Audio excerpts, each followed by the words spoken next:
Good morning, Philippines.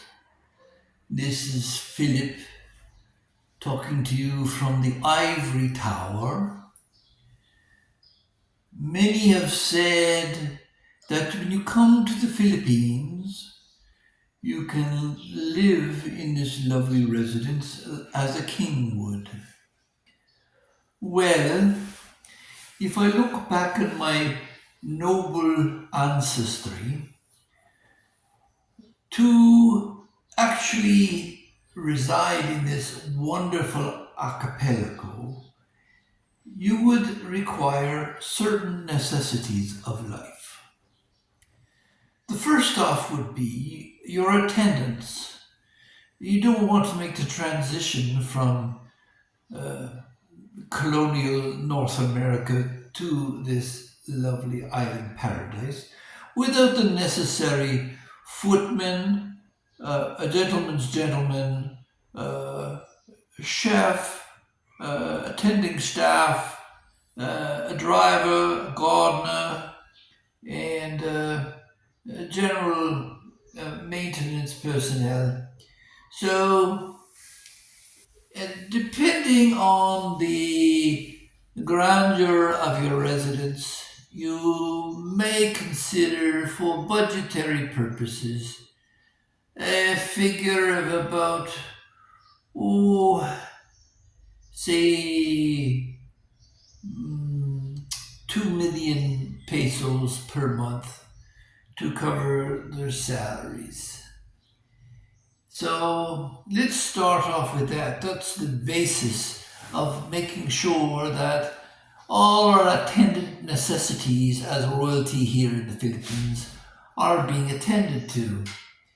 So then, of course, you would have to acquire a residence, and for that, you would probably like to have somewhere where you could moor your yacht, something possibly with a deep water access, as well as an attendant white sand beach. There are few places here in the Philippines where you may be able to acquire such real estate, and principally, you're going to have to look at something in protected waters within the interior islands, maybe of Romblon, Panay, or the northern Negros provinces. Although, if you would like to reside with the rabble, you could probably find a mooring somewhere along the Cebu coast. Um, so, it of course would require a rather large piece of territory, um, starting maybe in the 10,000 to 50,000 square meter range, so that you can build your appropriate residence there. And residents you'd probably, if you have a nuclear family, uh, maybe with attending relatives, you might be able to get by with as low as maybe 10 or even 15 bedrooms, with a large kitchen and staff residence area. So, with the existing construction costs estimated to be at about uh, 35 to 40,000 pesos per square meter, you can do the attending math to find out what the exact calculation would be.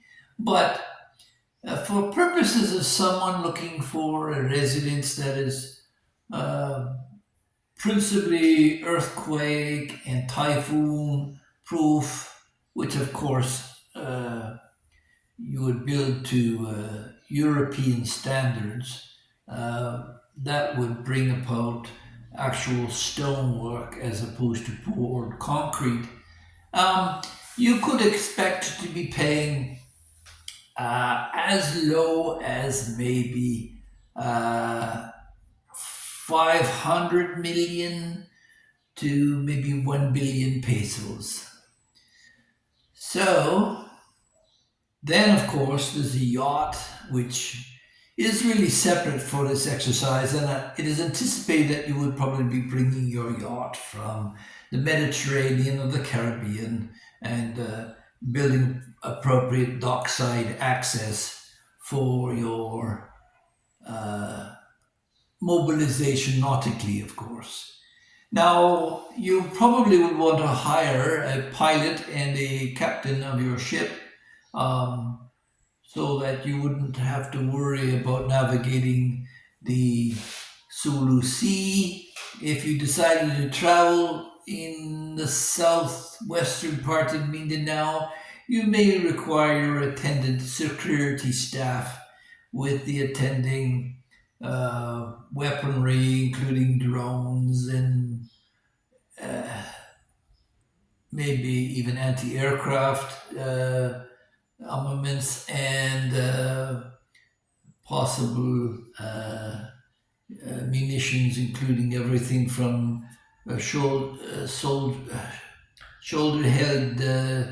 grenade launchers and bazookas.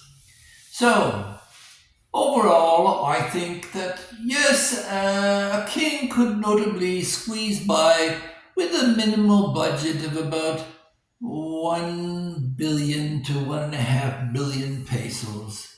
And that should put away any worries or discussion about whether you actually are living like a king here in the Philippines.